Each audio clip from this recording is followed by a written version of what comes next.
Assalamualaikum warahmatullahi wabarakatuh. Perkenalkan, nama saya Umi Huifatul Hasanah, NIM T 2018-1117. Saya dari kelompok 2 mata kuliah Fikih Ibadah dan Muamalah. Di sini saya akan menjelaskan tentang bab sholat fardu dan sholat sunnah. Langsung saja, di sini pengertian sholat secara lugawi berasal dari bahasa Arab sholla yusolli sholatan, yang mengandung makna doa atau pujian. Sedangkan secara istilah syara, sholat ialah ibadah dalam bentuk perkataan dan perbuatan tertentu dengan menghadirkan hati secara ikhlas dan khusyuk, yang dimulai dengan takbir dan diakhiri dengan salam menurut syarat dan rukun yang telah ditentukan syarat. Berikutnya dalil-dalil yang mewajibkan sholat.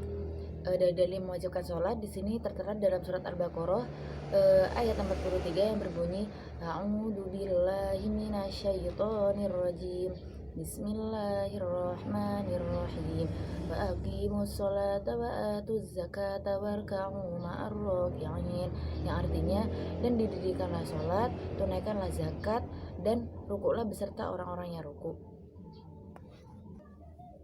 Selanjutnya yaitu syarat wajib sholat. Di sini syarat wajib sholat itu ada 8. Yang pertama, beragama Islam. Yang kedua, sudah balik dan berakam. Yang ketiga, suci dari hadas dan najis. Yang keempat, suci seluruh anggota badan, pakaian dan tempat. Yang kelima, menutup aurat. Yang keenam, telah masuk waktu yang ditentukan untuk masing-masing sholat. Yang ketujuh, menghadap kiblat. Dan yang terakhir yaitu mengetahui mana yang rukun dan mana yang sunnah. Selanjutnya yaitu rukun sholat. Rukun sholat meliputi niat, takbiratul ihram, berdiri tegak bagi yang kuasa ketika sholat fardu, kemudian membaca surat Al-Fatihah pada setiap rakaatnya, kemudian ruku dengan tumakninah, i'tidal dengan tumakninah, sujud 2 kali dengan tumakninah, duduk di antara 2 sujud dengan tumakninah, duduk tasyahud akhir dengan tumakninah, dan yang terakhir yaitu membaca tasyahud akhir. Selanjutnya yaitu sunnah-sunnah dalam sholat.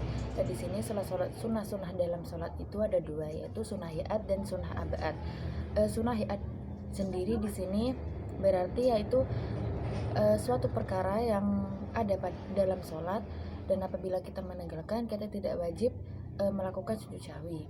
Sedangkan sunnah abad ialah suatu perkara dalam sholat, dan apabila kita meninggalkan, kita disunahkan untuk melakukan sujud sahwi. Selanjutnya yaitu waktu pelaksanaan sholat. Di sini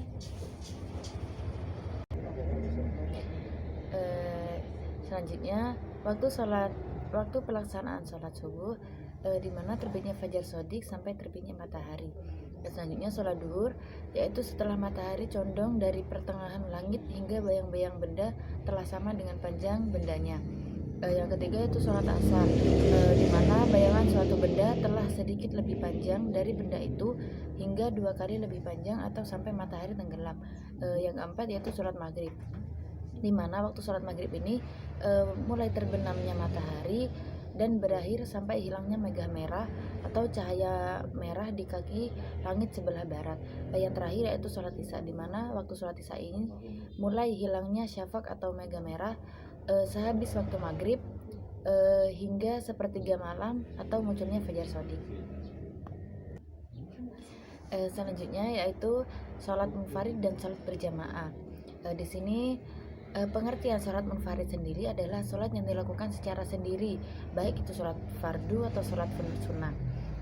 Sedangkan sholat berjamaah ialah apabila 2 orang sholat bersama-sama dan salah seorang di antara mereka mengikuti yang lain, di mana sholat yang dianjurkan berjamaah sebagai berikut, seperti sholat fardu 5 waktu, sholat 2 hari raya, sholat tarawih dan fitri, sholat minta hujan, dan lain sebagainya. Berikutnya dalil tentang sholat berjamaah. Di sini terdapat dalam surat An-Nisa ayat 102 yang berbunyi A'udzu billahi minasyaitonir rajim. Bismillahirrahmanirrahim. Wa idza kunta fihim fa aqamta lahumus sholata faltakum ta'ifatum minhum jama'ah, yang artinya dan apabila kamu berada di tengah-tengah mereka sahabatmu, lalu kamu hendak mendirikan sholat bersama mereka, maka hendaklah segolongan dari mereka berdiri atau sholat bersamamu. Selanjutnya yaitu macam-macam sholat sunnah. Di sini banyak sekali macam-macam dari sholat sunnah yang termasuk yaitu sholat sunnah wudhu, sholat taraweh, sholat witir, sholat id atau sholat 2 hari raya, sholat rawatib ya, atau sholat ba'da dan atau sholat sesudah dan sebelum sholat fardu, sholat duha, sholat sunnah tasbih, sholat sunnah taubat, sholat sunnah hajat, sholat sunnah mutlak, dan sholat sunnah yang lainnya.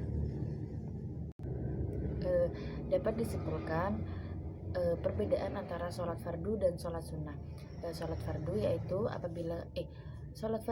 yaitu kita wajib melakukannya. Ketika kita tidak melakukan sholat tersebut, maka kita akan mendapat dosa. Lain halnya dengan sholat sunnah. Apabila kita mengerjakan sholat sunnah tersebut, kita akan mendapat pahala, dan jika kita meninggalkan sholat tersebut, kita tidak akan mendapat dosa dan tidak akan mendapat pahala juga.